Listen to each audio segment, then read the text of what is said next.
Balik na ta sa atong paraguban, 11 to 12, mao na ni ang ato ang happy hour alang sa atong mga palangga nga mga senior citizens.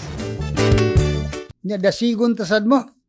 Dasigon ta mo nga ako mong pahibaluon gyud na nga ang atong kagamahan provincial ubos karon sa atong batan-on nga gobernador ang ilang mga programa alang sa mga senior citizens gipalapdan pagyod.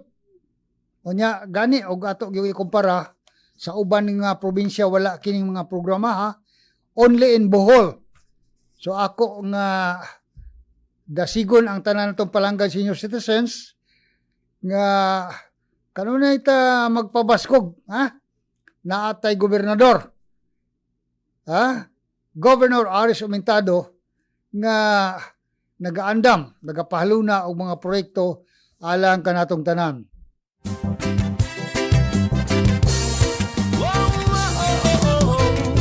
Okay, gani ang atong gobernador mga higala kini bitong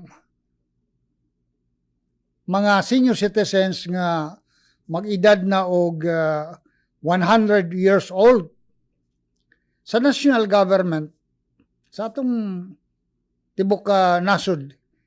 Dunay balaod ana kanang centenarian law nga naghatag og pahalipay sa mga senior citizens nga mudangat sa edad 100 years old. So sa national government pinaagi sa Department of Social Welfare and Development makadawat ang atong palanggang mga seniors kung mag-birthday og 100 years old makadawat sad sila og 100,000 pesos gikan sa national government. Apan ang nindot nga balita mga higala diri sa Bohol.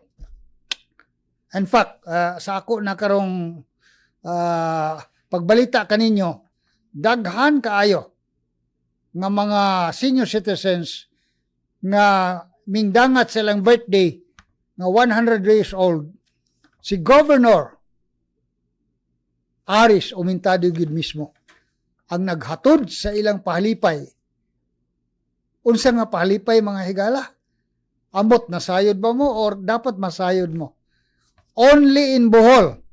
Wa kong kahibalo sa ubang probinsya kundo na nga ang provincial government ang kagamhanan sa probinsya maghatag og lain another 100,000 sa atong mga palangga nga senior citizens nga mag-birthday og 100 years old.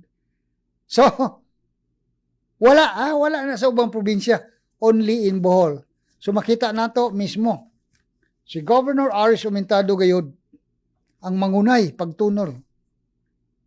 Kalipay niya nga mahimamat ang atong mga palangga nga mga senior citizens. Mahinabi gani magpa-picture pa siya kauban ang atong mga senior citizens. So, hinatunta no nga maghatag kini kadasig sa atong mga senior citizens ng atong lalawigan sa Bohol. Sumala sa akong nakita sa atong statistics no sa atong Philippine Statistics Authority, ang Bohol mga higala dunay 154,000 ka mga senior citizens kinatibuk-an nga gidaghanon sa probinsya sa Bohol. So we have 154,000 plus. So daghan-daghan na sad no. Daghan-daghan karon ang senior citizens na sa atong lalawigan sa Bohol. Ug atong ikalipay mga higala ng atong provincial government daghan kaayo mga programa alang sa pag-atiman sa atong mga senior citizens.